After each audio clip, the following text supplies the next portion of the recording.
मला असं वाटतं मी प्रवासात असल्यामुळे कोर्टाने नेमकं काय म्हटलंय ते मी ऐकलेलं नाही, पण कोर्टाने मला जे समजलं त्यात हेच सांगितलेलं आहे की जी काही परवानगी होती ती परवानगी काही अटी शर्तींचा होती, त्याचं उल्लंघन झालेलं आहे आणि विशेषतः रस्त्यावर जे काही गोष्टी चाललेल्या आहेत त्या संदर्भात कोर्टाने प्रचंड नाराजी व्यक्त केलेली आहे आणि काही निर्देश हे दिलेले आहेत।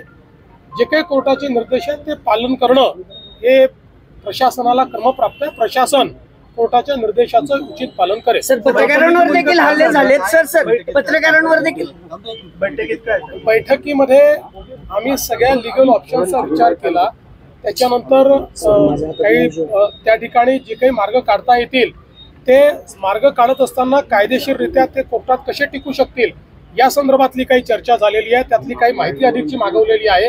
ती माहिती आल्यानंतर पुन्हा एकदा आम्ही बसलो होतो आणि या संदर्भात एकदा जे काही मार्ग आपल्याला काढायचे आहेत हे जर कायदेशीर मार्ग काही जर त्यातनं शक्य असतील तर ते काढण्याची आमची मानसिकता आहे, त्याच्यावरच आमचं वर्किंग चाललेलं आहे। सर, पत्रकारांवर देखील हल्ले झालेत। खरं तर आम्ही मुंबईतल्या असोसिएशनला पत्र देखील लिहिले की हे सगळं चुकीचं आहे, महिला पत्रकारांवर विनयभंग करण्याचा प्रकार देखील घडलाय। मला असं वाटतं की हे अतिशय चुकीचं आहे।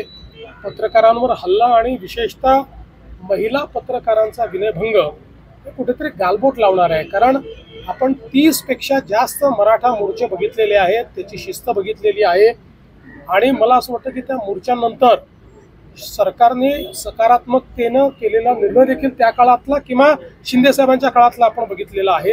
त्यामुळे अशा प्रकारे शेवटी पत्रकार असतील किंवा विशेषतः महिला पत्रकार आपलं काम करत असतात, त्या ठिकाणी रिपोर्टिंग करत असतात, किंबहुना लोकशाहीमध्ये तुमची भावनाच पोचवण्याचा प्रयत्न करत असतात। अशा वेळी त्यांच्यावर असा हल्ला होणं हे बिलकुल महाराष्ट्राच्या एकूण संस्कृतीला शोभणारं नाही, अतिशय अशोभनीय आहे आणि याचा सगळ्या स्तरावर निषेध झालाच पाहिजे। त्यांनी तुमचा जुना एक व्हिडिओ दाखवला तुमच्या भाषणाचा मराठा आरक्षणासंदर्भात आणि त्या संदर्भात सरकार कुठेही चर्चा करताना दिसत नाही।